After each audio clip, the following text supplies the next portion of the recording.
Amigos de Página Abierta con la Educación.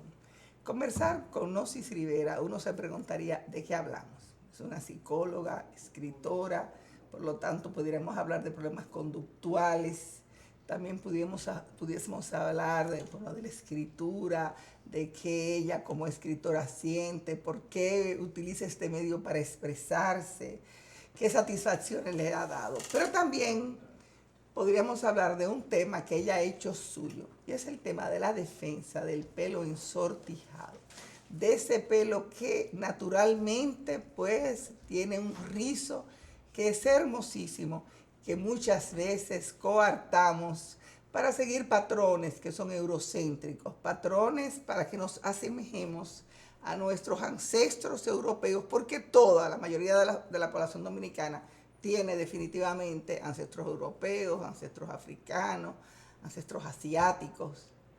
Pero yo voy a comenzar con ella, voy a aprovechar su condición de escritora y voy a su condición de psicóloga. Y voy a preguntarle sobre esta violencia, sobre cómo en las escuelas los profesores no pueden manejarla. ¿Cómo puede suceder que en un país como el nuestro, que uno entiende que tiene ciertos niveles de civilidad, niños alcancen unos grados de violencia tal que puedan inferirle la muerte a otro? No usando medios, armas, que sería también gravísimo, sino con la fuerza del golpeo. Gnosis, ¿cómo estás? Buenos días, Diana, encantada. Un placer estar aquí, ¿verdad? Gnosis, yo creo que tú, por favor, no quise desaprovechar tu condición de psicóloga para que tú pues nos recrees cómo puede ser que haya personas, que haya niños.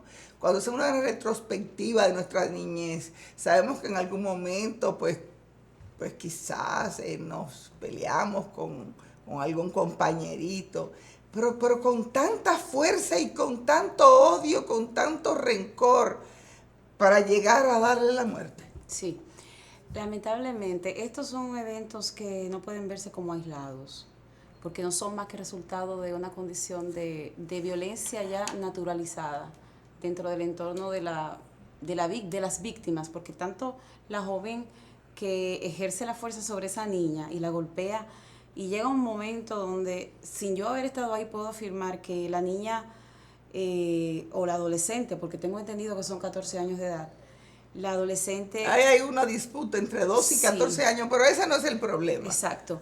Esta persona, esta niña, esta jovencita, es como que pierde la realidad de lo que está haciendo.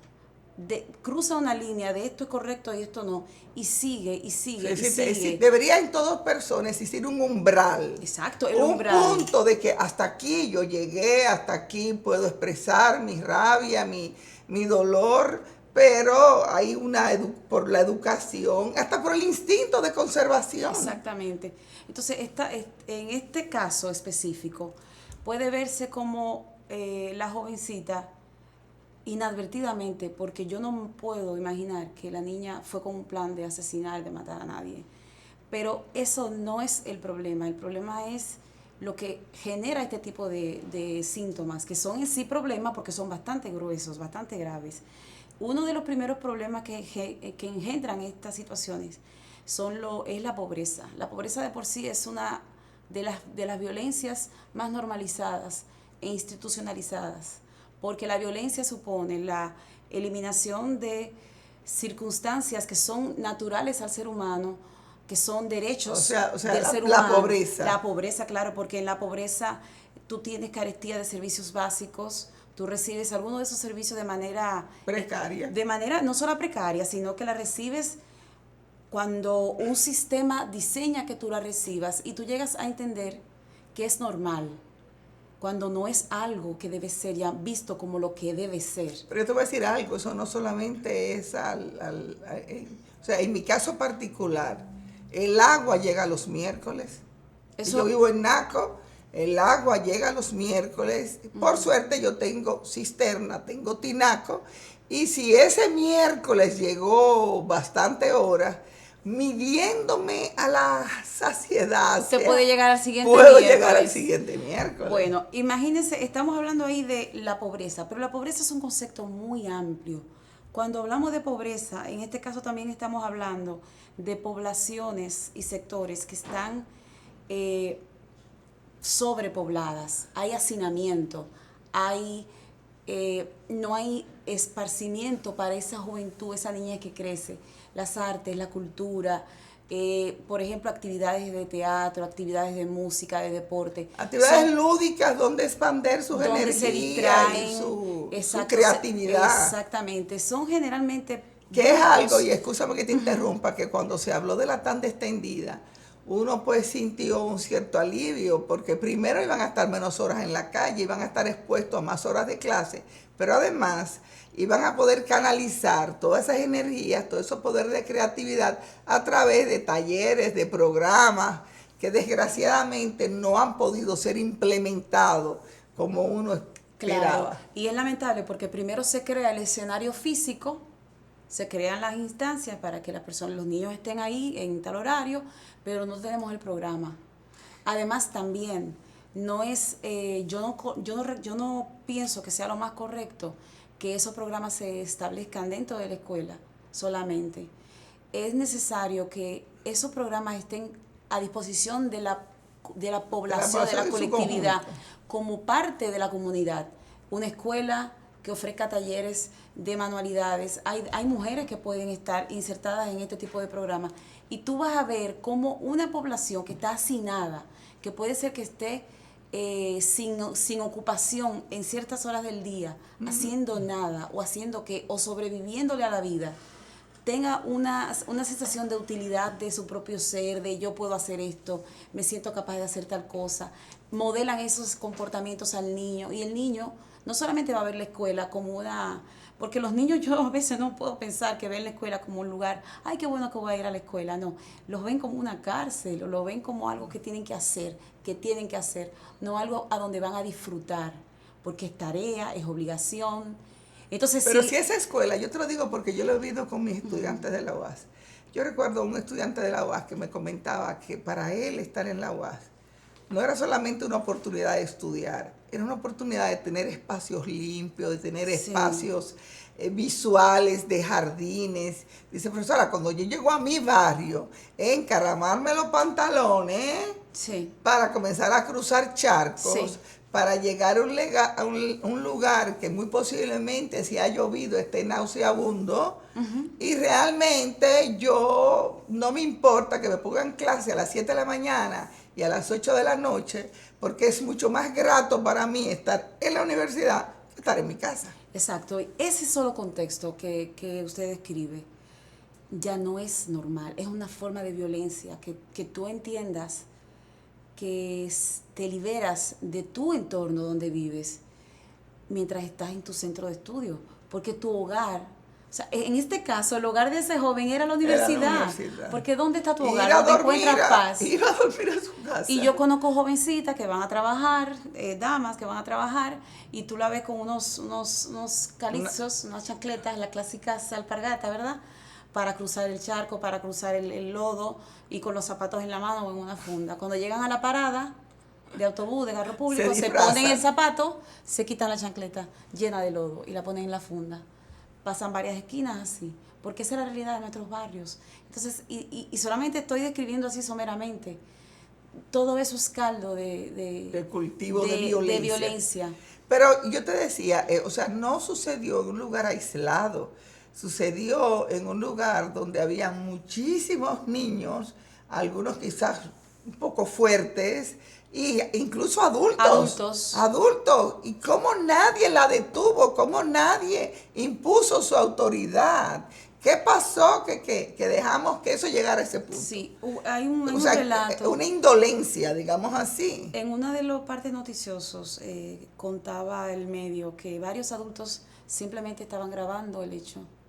Eso para mí es tan penoso y tan peligroso como el propio acción la propia cometida. Situación que se dio con las niñas. La dinámica que se dio con las niñas. Que de verdad tampoco puede ser algo que ocurrió y ya. Eso es el culmen de una situación. porque el tema del acoso escolar es un tema que no se puede tratar simplemente con campañitas de... Cuando tú hablas del acoso, tú hablas de profesores a los alumnos, o de adultos a alumnos, En general, o de el niños a famoso niños. bullying, porque el término en inglés es bullying, pero en español es acoso, hostigamiento. Que ha Y existido siempre, ¿eh? toda la vida. A mí me decían cara de caballo por mi apellido, Caraballo, pero yo nunca me inmuté porque yo estaba clara con que yo no tenía la cara de caballo. Pero el sistema emocional de nuestros jóvenes de hoy no es el de nuestros, no es el que yo tenía cuando era pequeña.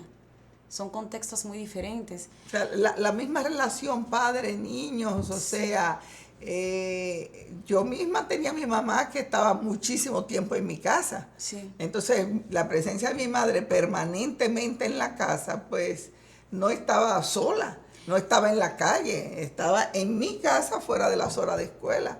Y traté de, dentro de lo posible, darle eso a mis hijos, pero ahora son padres que las mismas distancias contribuyen. Sí. O sea, esta señora que vive en Los Alcarrizos y que trabaja en la zona universitaria y que estudia a lo mejor también, pues como una manera de buscar lo mejor futuro a sus hijos, pues cuando llega a su casa ya es una persona completamente diezmada, una persona con unos niveles de agotamiento que realmente no le van a permitir accionar igual que la madre que está más expuesta y más en contacto con sus hijos. Sin embargo, Diana, en mi caso, por ejemplo, mi madre no estuvo presente siempre en el hogar. Estuvo más, la parte más activa fue la de mi padre. Pero son realidades diferentes. Mi década, te hablo de la década de los 80. En mi época, los directores, los profesores siempre estaban en los patios observando conductas. El colegio donde está mi niña actualmente, hay un equipo completo de apoyo emocional, no es un solo psicólogo. Y todos, yo los observo, siempre están en la mañana a la hora del himno, durante el recreo, están no como una ronda de patrulla de policía, no, simplemente observan comportamientos, detectan y advierten a tiempo, porque es una cuestión más que todo de prevención. Lo que pasa es que también ahora se usa mucho, bueno, que ese es el momento de recreación de los niños, también es el momento de recreación y de respiro de los profesores. Exactamente. Y entonces en las escuelas normalmente se pone como una especie de turno de unos 2 profesores, o sea, los miércoles en el primer recreo, si es que la escuela tiene 2 recreos, pues te toca a ti. Pero hasta el próximo miércoles, el primer recreo, entonces estamos hablando de que hay que dividir por 10 sí. la distribución y ahí de la volvemos vigilancia. al tema de la sobrepoblación. Estamos hablando también de aulas donde superan los 30 niños por profesor. Claro. Y no todos son aulas donde hay un profesor y un asistente de profesor para tratar de modelar al niño que quizás se va quedando un poco rezagado con las asignaturas, porque no es posible que un maestro... Lo que también genera violencia, ¿eh? No es posible que un maestro esté con 30 niños. No es sí. posible. Siempre va a haber una fuga. Y otra cosa es, el maestro llega a contaminarse un poco con la realidad del aula, porque está expuesta diariamente a ella. El psicólogo o el equipo de apoyo emocional del centro, al no estar en el aula exactamente, puede desde lejos, desde la distancia, advertir ciertos síntomas en el momento donde todos están juntos, los niños, y pueden entonces prevenir, llamar y decirle a la profesora, observamos tal cosa en tal niño. Claro. Entonces, en ese momento el profesor puede, sí, pero mira, ahora que lo mencionas. Apoyarse en el psicólogo. O sea, es eso, es todo una red. O las mismas reuniones escolares, tú tienes la oportunidad de hablar con los padres. Exactamente. Señores, pero también Gnosis tiene un tema que ella es abanderada y lo muestra en su fenotipo. Sí. Ese peinado que ella tiene no es casual, es una reivindicación al derecho que tienen las personas, pues que tienen el pelo rizado, a sencillamente mostrarlo tal cual es, sin tener que ponerle procesos químicos que muchas veces tienen, incluso redundan en la salud, porque estamos hablando de tú exponerte a químicos. Sí. Entonces dime, ¿desde siempre has reivindicado o como la mayoría de los dominicanos en algún momento te sentiste cautivada por tener el pelo lacio? No, yo fui inducida, como la mayoría de las niñas de mi generación. En mi Esa frase me encanta, me dicen, en mi tiempo, eso no se dice porque eso es signo de vejez. Ah, esas son cosas que dice la gente. Cuando yo cumplí 15 años, mi madre me regaló alisarme el pelo, el sueño de toda niña en esa época. Y obviamente pues yo seguí porque, ajá, ¿qué sabía hacer yo? Una niña, no trabajaba, no tenía manera de producir mis recursos. Y tu madre cada X tiempo te costeaba ese servicio Sí. como parte de tu yo, ¿eh? Y luego, pues yo seguía haciendo lo mismo. Se sufre bastante. Es un proceso que, honestamente, quien lo decide, quizás no sé si sabe a lo que va, pero el que lo decide ahora, con toda la información disponible que hay en redes y que hay de testimonio de las que antes nos alisábamos, no sé si lo sigan pensando que lo van a hacer, pero es un proceso que duele porque es a estructurar. Hasta quema a veces el cuero Sí. cabelludo. De hecho, la propia ciencia que hay detrás de la creación de estos productos ya ha eliminado algunos componentes de la fórmula para que no queme. Pero en mi tiempo, estoy hablando de los 90, principios de los 90, yo a los finales de los 90 ya lo dejé de hacer. Pero el neutralizante que se usaba para que el producto trabajara y al final no quedaran residuos con el enjuague era vinagre. Y yo tenía heridas en la cabeza. O sea que te ponían después de terminar vinagre. No, después de O el terminar, mismo. te sacan todo el producto con agua, viene un champú con vinagre y eso neutraliza cualquier residuo que quede del alisado, porque el alisado se supone que ha dejado el pelo, ya le estructuró la hebra, ya alteró el rizo.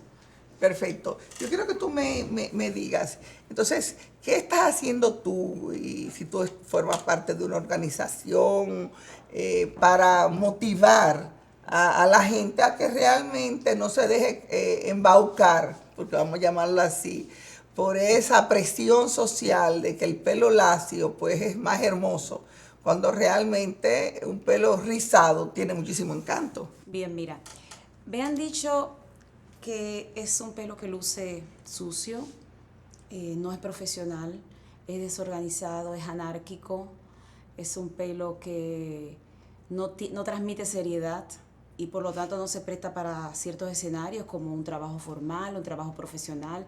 De inmediatamente se asocia la apariencia del pelo con la capacidad de la persona en lo inteligente, en su desempeño de actividades formales.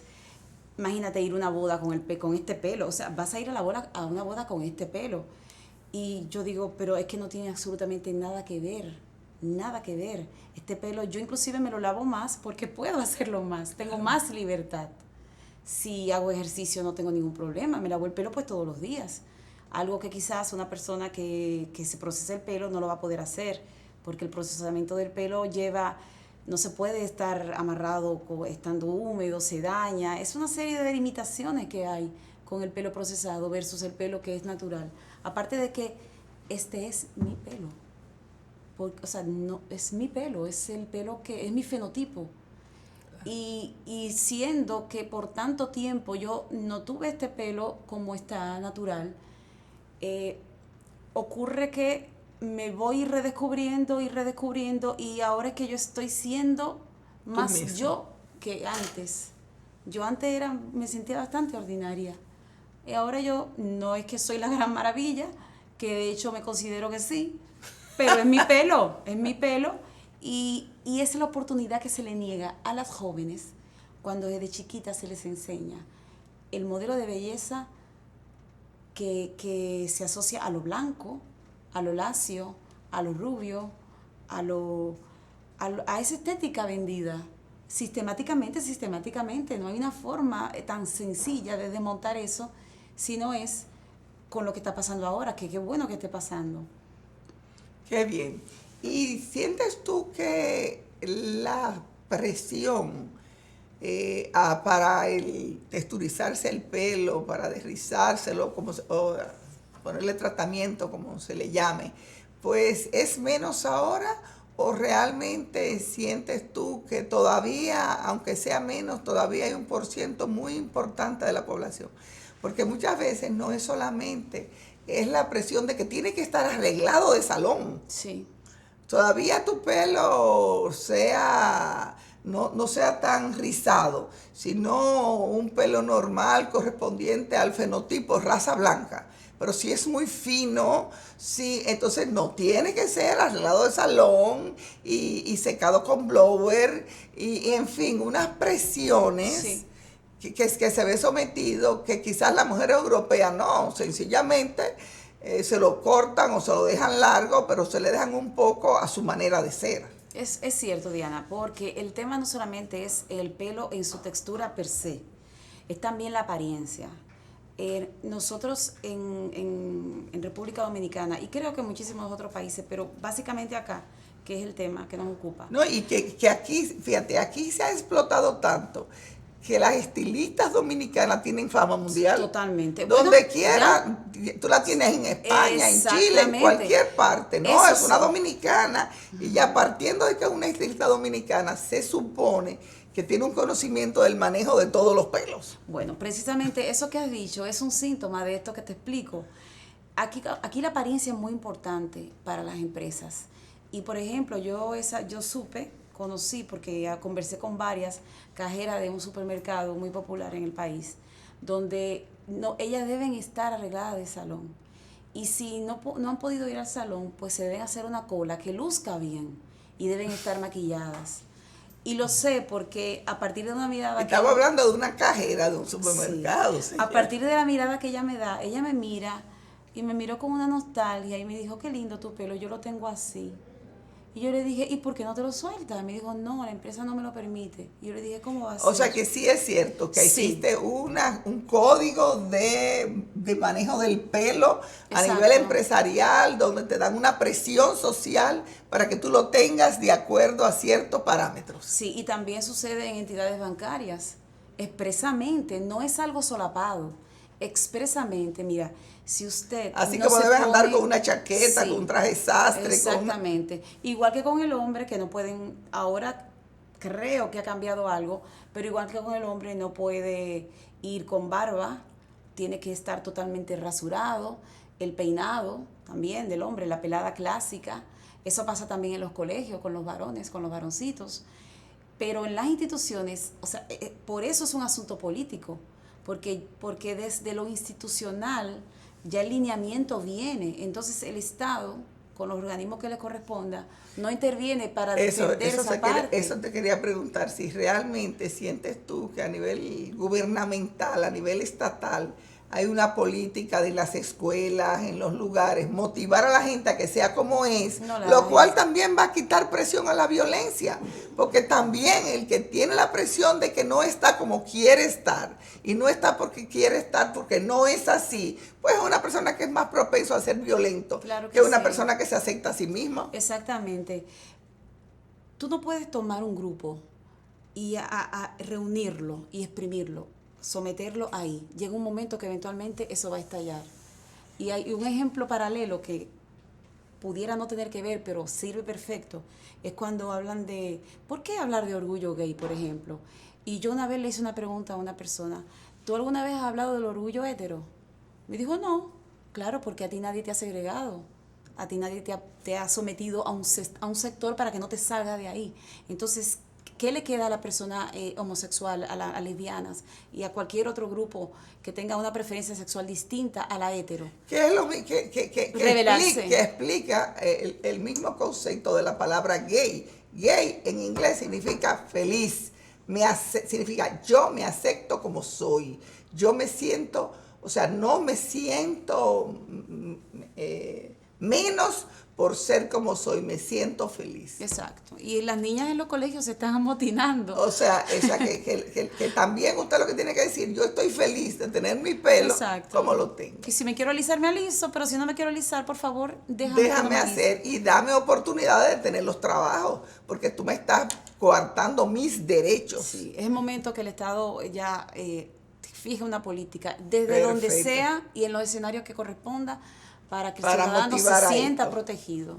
Bien, señores, termino esta entrevista con Gnosis. Realmente es muy interesante todo lo que dice. Y usted, señor, asúmase a sí mismo tal como es.